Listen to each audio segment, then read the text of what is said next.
What's up, y'all? Welcome back to Jay's World. It has been a minute. Life has been pretty hectic over the past month or so, but hopefully we can get back to some form of consistency and just kind of find out like I really like to do this. So, with today's episode, we're diving more into the Teacher Chronicles, where I will detail some things in education, some things I like, some things I don't like, protocols, things just happen in the realm of education.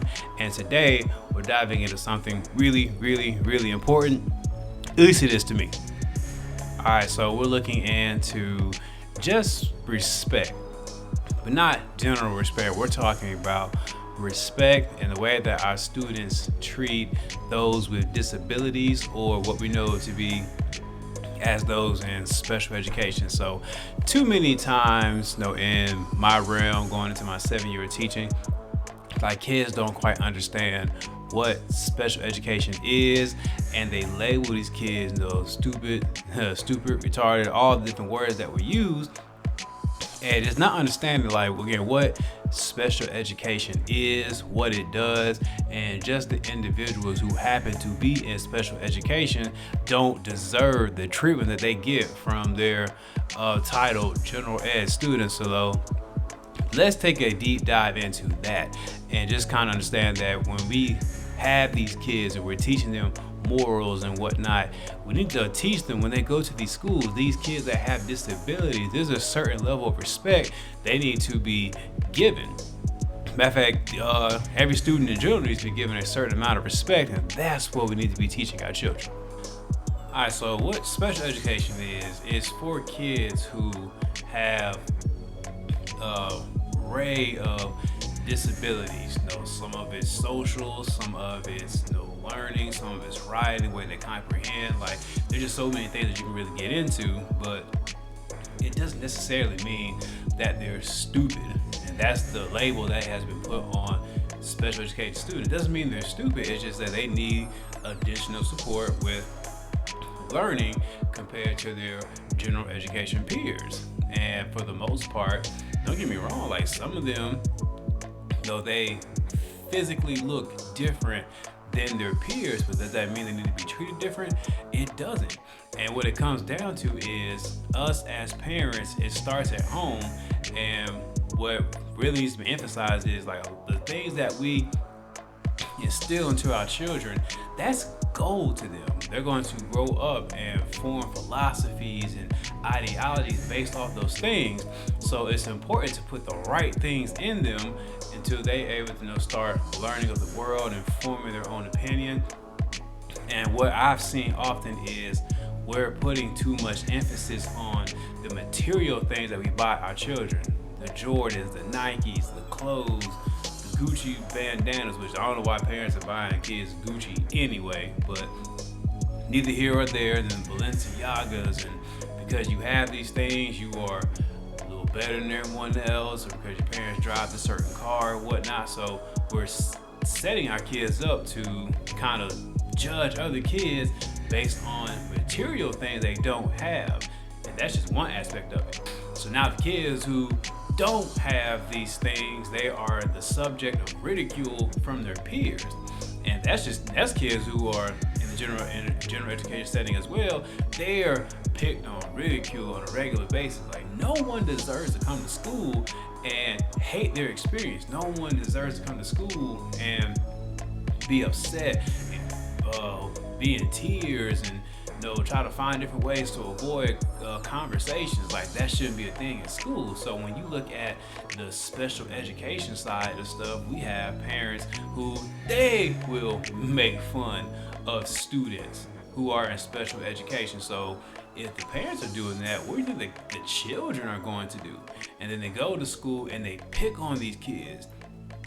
You can't read, you can't write, you talk like this, you smell different, you look funny. And these kids already have a hard enough time just trying to cope and make it in the classroom and do the day-to-day, and most of the time trying to hide their disability from the rest of the classroom.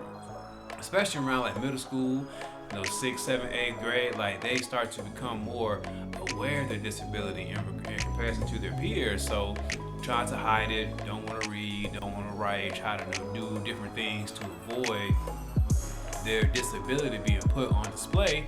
And unfortunately, I work in a lot of schools, impoverished and whatnot, low income, full of people that look like me, and we are so mean to each other. It's ridiculous. I'm talking about, like, it's one thing to joke, you got a big head, cool. That's one thing, but the way these kids go in, your mama's on drugs, you ain't got no daddy, your mama got 6 baby daddy. I'm talking about, like, whatever comes to mind, these kids will say it, and it's just crazy how rude and disrespectful we are. But again, it all starts at the house. That's the origin. You are your child's very first teacher. So when you go to school, like, we have to teach our kids, like, yeah, there are kids who have disabilities. Everyone can't do the same things that you do. You need to be mindful and respectful and treat these individuals like the golden rule. Treat them the way that you want to be treated. You want nobody calling out your reading level or what you can't do that well. So in regards to our special education students, their experience at school or anywhere needs to be just as fun, just as fruitful as the next person's educational experience, without having to go to school and fear of being mocked, fear of being ridiculed and embarrassed in front of the class, and already having to cope with a disability and the things they can and cannot do.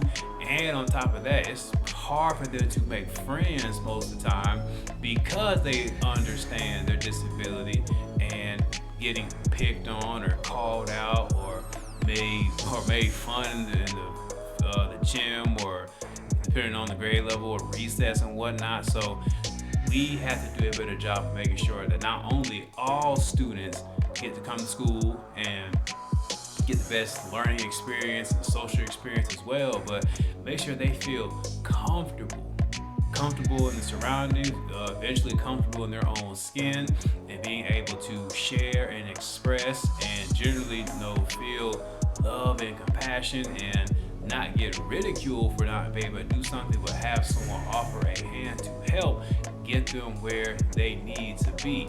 So parents or whoever watch this video, teachers, wherever you are, like, have these conversations with your kids or your grandchildren or whoever you get to sit around as far as the youth is concerned, and tell them about children who have disabilities, autism, Down syndrome, kids that are mute, kids that don't write as well, that have processing difficulties. Like, have these conversations with these children so they can understand when they go to these schools and these places, instead of being the one to jump on them and make fun of them, be the one to help them. Be the leader, as we say so much in our classrooms. Go off and be the leader. Help these kids do better.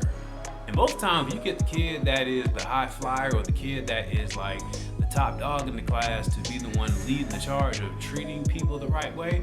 Others follow a suit. We gotta teach our kids right from wrong. We gotta teach our kids that stop following the crowd. Make decisions for yourself. Be bold. It's okay to stand out. It's okay to stand out. It's okay to be different. It's okay to do the right thing. And it's okay to be smart. Matter of fact, that's gonna be the next video. It's okay to be smart, young black man. It's okay to be smart, young black girl. That is perfectly okay. So that's just my spiel. Again, wanted to come in and just kind of talk about that, how we need to teach our children how to interact with our babies that have these learning difficulties, these special needs, and make them feel wanted as well. So that's Teacher Chronicles. Next episode, we're definitely going to talk about how it's okay to be smart, young black men, young black women, and teach our children that it's okay to demonstrate your intelligence. That's perfectly fine. Matter of fact, that is encouraged. So that's Jay's World, Teachers Chronicles. Whatever episode this is, I don't know. And until next time, y'all have a good one. Peace.